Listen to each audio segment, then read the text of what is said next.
I'm Judith Hayes. I'm 35 years old, a single mom to Dakota. And until that night, I thought I knew what rock bottom felt like. Turns out it has a basement and it smells like sparkling cider mixed with betrayal. Let me take you back to that New Year's Eve gathering at my father's house. The annual one with the big countdown on TV noisemakers ready, and family tension simmering just under the surface. My stepmother had been dropping little comments all evening about who really belonged at the main table, how some seats were meant for actual grandchildren. Then, right as the clock hit 11:47 p.m., I remember because I was staring at it to avoid eye contact. The door opened with perfect dramatic timing. My half-brother's little girl walking in late, all dressed up and excited for the ball drop. My stepmother's whole face changed. She stood up, walked straight to where Dakota was sitting, the same chair my daughter had used every year since she could reach the table, and announced to the room that this seat was for her real granddaughter. Dakota froze. When she didn't move fast enough, my stepmother grabbed the chair and pulled hard. Dakota went down fast, knee-slamming the hardwood tears immediate. Her party hat fell off, a glass-tipped champagne spilling across the white tablecloth. But the worst part, the absolute worst, was the silence. 20 people, including my own father, just sat there watching like it was part of the evening's entertainment. Before I continue this story, please hit that like button and drop a comment letting me know where you're watching from and what time it is there. Your support means everything. Thank you. My stepmother didn't realize it then, but that push wiped away the last reason I had for staying quiet all these years. To understand why that single moment changed everything forever. After that night at the party, I took Dakota home, cleaned the bruise, and held her until she fell asleep. But all the old memories came flooding back. To understand why that push made everything explode, you need to know what had been building for over 30 years. I was very young when my parents divorced. I only remember the weekend visits with my dad getting fewer and fewer until they stopped. He was busy with the company, and then he met Barbara. They got married when I was about 5. At first, I thought it was a good thing. Barbara smiled a lot, cooked well, and my dad seemed happier. 2 years later, Chase was born. That's when things started to change, even if I didn't notice it right away. Barbara quickly became the one who handled everything at home. My dad was trying to keep the handmade wooden toy company going that my grandma Eleanor had built from nothing in Vermont. Grandma passed when I was little, leaving the company and some kind of trust that people only mentioned in passing as for the grandkids when they're older. Barbara said she was good with money and my dad let her take over the books. I didn't think much of it. Chase was a baby, getting spoiled was normal. But as he grew up, the differences became clearer. Chase got everything: the best private schools in the area, expensive summer camps, piano lessons, hockey gear. When he went to college, my parents paid full tuition at a top school and gave him a new car when he graduated. After that, they helped him open his own workshop inside the company, calling it Investing in the Future. I was completely different. I went to public school, took the bus, worked at a coffee shop to pay for books. When I asked my dad about Grandma's trust for college costs, he just said, "Dad's got it handled, focus on studying." Lady, Barbara would usually add in that soft but firm voice, "Don't make it harder on your father, he's already doing so much." I swallowed it. I thought I needed to be more independent. I graduated, applied for a job at the family company, but only got an entry-level admin role. Barbara said, "You have to start from the bottom." Meanwhile, Chase, fresh out of school, was put in charge of a whole product line. I met my ex, got married too fast, had Dakota. The marriage didn't last. When we divorced, I became a single mom, working double shifts to support her. Holiday parties, I still brought Dakota to my dad's house. He was happy to see his granddaughter, hugged her, but Barbara always had a way of making us feel a little out of place. Chase is 28 now with 6-year-old Remy. Remy is the center of attention. Big birthday gifts, private art classes, everyone in the family calling her the little princess. Dakota gets smaller things, and Barbara often says, kids need to learn to appreciate what they have. I tried asking my dad straight about Grandma's trust. He said it was still there, would be available when I needed it. But when I asked to see the papers to plan for Dakota's future education, Barbara appeared. Let me look into it for you, don't add more worry for your dad. Dad nodded, and I let it go again. One time, I accidentally saw strange invoices on my dad's old desk, transfers to companies I didn't recognize, large amounts. I asked Barbara, said they were normal business expansion costs. Dad said, don't worry about that stuff. I stayed quiet, but the doubt started creeping in. Then there's cousin Ryan. He's family on my dad's side, worked in production management at the company for years. He was good, everyone liked him. Then suddenly he left. Later he told me privately that Barbara had slowly pushed him out, saying the position needed someone more trustworthy for the family. Ryan was angry, but Dad said, it's internal business, don't take it outside. After that, Ryan kept his distance from everyone. All these years I told myself it was just my imagination. Dad was still Dad, even if he called less. Barbara was just protecting her new family. Chase was my brother, even if we grew up so differently. I took care of Dakota myself, didn't want to cause trouble. I worked hard, moved up in a job outside the company, saved every penny for my daughter. Holiday gatherings, I still showed up, smiled, acted like everything was fine. I thought silence was the way to keep peace. But that New Year's Eve party, when Barbara pushed Dakota out of the chair just to make room for Remy, everything I'd been holding back came rushing out.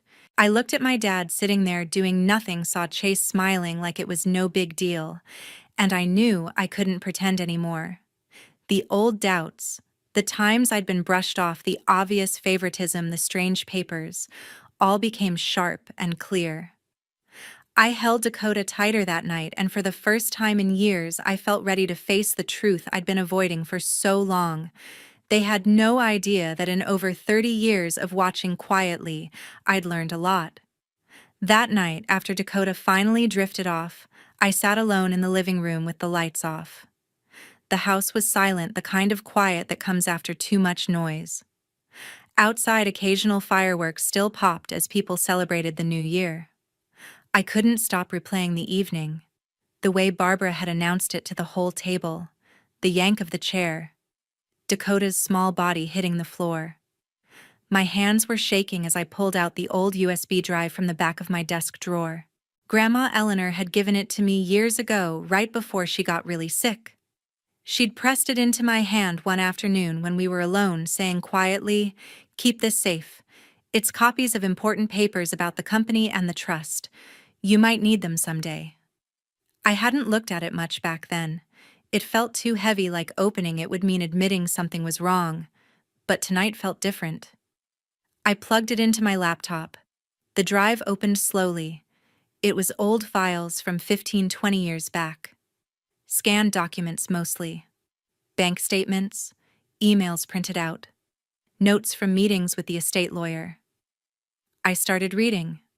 At first it was just regular business stuff, supplier invoices for wood, payroll records. Then I noticed things that didn't add up. Transfers to accounts with names I didn't recognize, companies that seemed to exist only on paper, amounts moved out of what looked like the trust account labeled management fees, or reinvestment. One set of documents showed the trust principal shrinking steadily over time. Another had emails between my dad and Barbara discussing optimizing the funds for family needs. Nothing was blatant. No big red flag screaming fraud. But the pattern was there if you looked long enough.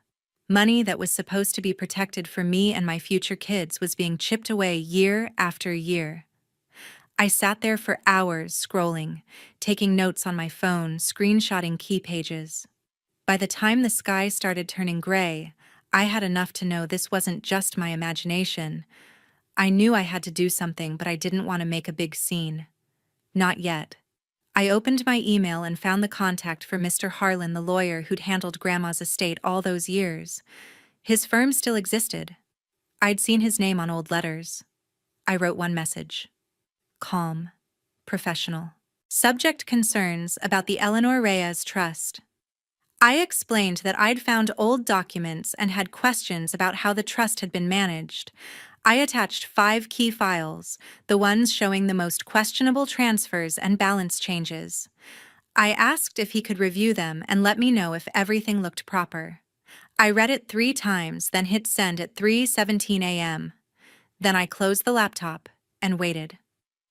New Year's Day was quiet in our neighborhood, most people sleeping in. My phone stayed silent through breakfast. Around 10, I saw my dad's car pull up outside. He and Barbara came to the door together. Dad looked tired. Barbara looked tense. "Judith," Dad said when I opened the door, "we need to talk about that email you sent Harlan." I let them in. Barbara didn't waste time. "Those are private documents. You shouldn't have gone through them." Chase showed up 20 minutes later, knocking hard. "Sis, what's going on? Dad said you sent something to the lawyer." Apparently, Mr. Harlan had called my dad first thing that morning. Professional courtesy, I guess. Asked if he was aware of the documents and if there was anything he needed to clarify. Dad tried to stay calm. "It's probably just a misunderstanding. The trust has always been managed properly." But I could see the worry in his eyes. Barbara kept checking her phone. "The bank just called about verifying some old transfers, and one of our bigger suppliers wants confirmation on payment schedules." Chase paced. "This is crazy. Why would you do this now?" The calls kept coming throughout the day, the accountant asking for records, a partner in the company wanting to know if there were any issues with the trust funding, even the lawyer's office confirming receipt and saying they'd need time to review. Dad sat on the couch with his head in his hands at one point. Barbara made calls in the kitchen, voice low but sharp. I made coffee, stayed quiet, watched it all unfold. Part of me felt guilty. This was my family, people I'd known my whole life. But another part felt something I'd never allowed myself before, a sense of power, of finally having information they didn't control. They stayed for hours trying different approaches. Dad appealed to family loyalty. "We're all on the same side here, Judith." Barbara tried guilt. "After everything we've done for you and Dakota." Chase got angry. "You're going to destroy everything over some old papers." By evening, they left with promises to get this straightened out quickly. But their faces told a different story. The new year had barely started, and already everything felt different. I sat alone again that night, listening to distant celebrations, knowing I'd crossed a line there was no going back from. Whatever came next, I'd started it. And for the first time in years, that didn't scare me. It felt like breathing. The weeks following New Year's felt like walking through thickening fog. At first, the pressure came in waves from my family. Dad called almost daily, voice calm but strained, asking if I'd thought more about dropping this whole thing. Barbara sent emails with subject lines like, "Let's talk for Dakota's sake." I kept responses short or none at all. Then the official letter arrived. Thick envelope, law firm return address. Inside papers claiming I had committed defamation by making false statements about the trust management and interference with family business operations. They were seeking damages that would have taken everything I had, my savings, my home equity, even future earnings. The lawyer's name was new to me, but the signature line showed he specialized in family disputes and reputation protection. Barbara called the same day the papers were delivered. Her tone was different now, less pleading, more businesslike. "Judith, this doesn't have to go to court. We can end it quickly. Sign the family resolution agreement I sent, withdraw your inquiry with Harlan, and we'll consider the matter closed. No one wants this dragged out." The agreement was attached again. It required a signed statement from me saying I'd been mistaken in my concerns, that all trust management had been proper, and that I'd never raise the issue again. In return, they'd drop the suit and maintain family harmony. I read it twice, feeling the walls closing in. Dad came over 2 days later without Barbara this time. He sat in my living room, hands clasped, looking worn. "You're breaking apart what I've spent my life building," he said quietly. "The company, the family name, all for what some old papers you don't understand." I asked why, if everything was above board, they were fighting so hard to stop a simple review. He sighed. "It's complicated business stuff. Barbara handles it better than I do. We've done what's best for everyone, including you and Dakota." But he couldn't look me in the eye when he said it. Chase took the fight public. His first post was a photo of him and Remy in the workshop, her little hands on a half-finished wooden truck. Caption: "Teaching the next generation what hard work really means. Some people forget family comes first." Comments rolled in fast from local folks, people who'd known our family for years. Then he posted a longer one. "It's sad when greed makes someone attack their own parents in their later years. My mom and dad have given everything to keep Grandma's legacy alive, and now they're being questioned by someone who wants more than their fair share." He tagged the company page, used hashtags like WAM, Family First, Waling Support Small Business. Shares came from employees, old customers, even some distant relatives. "Can't believe someone would do this to Gerald and Barbara. Prayers for the family. Stay strong. Greedy people always show their true colors eventually." The messages piled up in my notifications. Some direct, "Heard about the trouble. Hope you reconsider for your dad's sake." A couple of cousins stopped responding to my texts.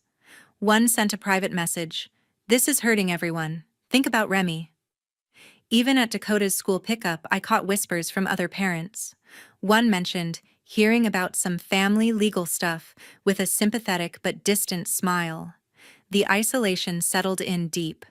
Groceries felt awkward, running into people who suddenly had somewhere else to look. Barbara sent another email with an updated agreement, this one with a deadline. "Sign by Friday or we proceed fully with the lawsuit." Dad tried one last in-person visit. He brought photos, old ones of me as a kid with him at the workshop, Chase as a baby, even one with Grandma Eleanor. "Remember how close we were," he said. "Don't throw that away over misunderstandings." When I asked again about the specific transfers I'd seen, he changed the subject. Chase's posts kept coming. One with Remy holding a sign she'd colored, "I love Grandpa and Grandma." Comments: "That poor little girl. Protect your family, Chase." The online judgment felt endless. Some nights I lay awake, phone face down, to stop the notifications, wondering if they were right. If I was the one causing all this pain. If backing down would be easier for Dakota. But then I'd think about the patterns in those documents, the way they'd fought so fast and so hard. They weren't scared of the truth coming out because it was clean. They were scared because it wasn't. The pressure built every day. Legal, emotional, social. I felt cut off from the world I'd grown up in. More alone than I'd ever been, but something in me had shifted. I wasn't going to sign. I wasn't going to stop, even if it meant standing completely by myself. The turnaround didn't come with fanfare. It started quietly about 3 weeks after the lawsuit hit. I was checking my email one evening when a message popped up from a name I hadn't seen in years. Cousin Ryan. "Judith, I heard through the grapevine about the legal stuff with the company. If you're digging into how Barbara handles things, I might have something that could help." My heart skipped. We arranged to meet at a small diner halfway between our towns, somewhere neutral. Ryan showed up with a thick folder under his arm. He looked older, but the same direct way of talking. After small talk about our kids, he got to it. "When Barbara pushed me out years ago, it wasn't just about restructuring. She rewrote supplier contracts to favor companies that kicked money back, quietly through inflated invoices." He slid the folder across the table. Printed emails from back then, contract copies, payment records showing overcharges for raw wood materials. 3 suppliers had been affected the most. Ryan had kept everything because he'd always suspected more was going on. "I reached out to 2 of them last week," he said. "They're still angry. They'll share their records if it comes to that." The documents matched patterns I'd glimpsed in Grandma's files. Same shell companies, same routing. Having Ryan on my side felt like the first real support I'd had in months. Mr. Harlan called shortly after. He'd completed a thorough review of the trust against the documents Ryan and I provided. "The discrepancies are substantial," he said. "Withdrawals that violate the terms. And there's a clause Grandma Eleanor insisted on: automatic transfer of control to the primary beneficiary if mismanagement or fraud is verified by court or regulatory finding." That beneficiary was me upon reaching age or upon trigger. He was preparing to file for enforcement. News traveled through official channels first. The bank placed holds on certain accounts pending clarification. A major wood supplier sent a formal letter requesting verification of past payments before extending new credit. Dad's lawyer fired off demands that I cease harassment. But the tide was turning. Then the IRS entered the picture. Not from a direct tip by me, Harlan's firm had an obligation to report suspicious patterns during the trust review. An agent requested company tax records for the past 7 years, business deductions, expense categorizations, related party transactions. Gerald and Barbara brought in a tax specialist immediately. Chase went quiet online. Some family members who had distanced themselves started reaching out cautiously, asking what was really happening.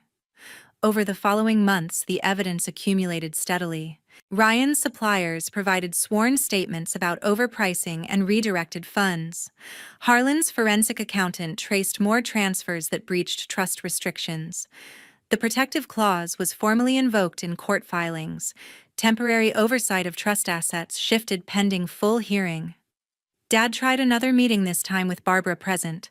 They offered settlement terms: drop everything, sign non-disclosure, small payout. But the momentum was no longer theirs. Barbara attempted to reframe transactions as legitimate business strategy, but the paper trail didn't support it. Suppliers' records showed consistent overcharges benefiting linked entities. IRS interviews with former employees revealed questionable deductions. One by one, the explanations fell apart. I watched from a distance as their defenses weakened. Ryan became a steady ally, helping organize documents. Harlan kept things professional, updating me on each development. Even a couple of longtime company workers contacted me privately, saying they'd always wondered about certain decisions but stayed quiet for their jobs. The picture became clearer with every new piece. Not a sudden explosion, a steady uncovering. Gerald and Barbara fought every step: motions, delays, counterclaims. But each effort exposed more. I began sleeping better. The isolation eased as facts replaced rumors. For the first time in decades, I felt the balance shifting. Not through anger, through persistence. The truth buried for years was finally surfacing, and it was on my side. After all this time watching from the edges, things were changing. Slowly, surely. I could see the path ahead. The hearing was held in the county courthouse in Vermont, a plain building with fluorescent lights and wooden benches that creaked. It was a combined civil and minor criminal matter. The trust violations tied to the IRS tax evasion findings. No big crowd. A few local reporters, some company employees on break, Harlan and the prosecutors on one side, my dad and Barbara's legal team on the other. The judge was straightforward, no drama.